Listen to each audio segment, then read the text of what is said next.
More civilians are getting killed in Afghanistan despite the presence of 70,000 US-led troops in the country.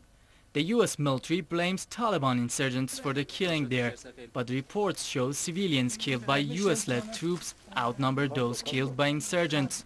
In a recent massacre of civilians in the western province of Herat, US airstrikes killed at least 90 civilians, most of them women and children. The killing drew condemnation from both Afghan government and the people. Hundreds of Afghans have launched anti-US rallies in Shindan district of western Herat. The angry protesters hurled stones at US armored vehicles and called for their withdrawal from the region. They say the protest will go on until American forces leave. In a statement, Afghan President Hamid Karzai accused the US troops of acting without coordinating with local authorities. Karzai said his government would take more serious measures as the previous ones failed to stop civilian massacre in Afghanistan.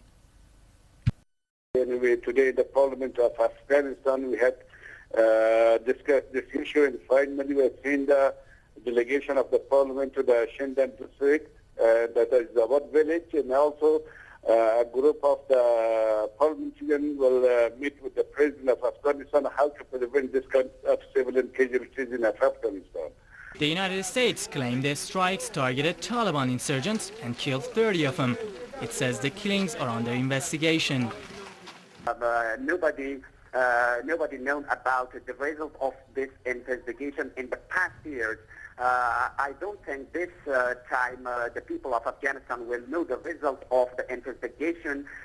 The death toll is one of the highest for Afghan civilians since the US-led invasion of the country in 2001. However, this is not the first time that US troops kill Afghan civilians. US forces have already been accused of killing scores of other civilians, including some 50 at a wedding party in the eastern province of Nangarhar. The top representative of the UN Secretary General for Afghanistan has called for a thorough investigation of the incident. A UN investigation into similar strikes in the same area in May 2007 found that 50 civilians were killed in US-led strikes, while the troops claimed that only Taliban fighters were killed in the attacks.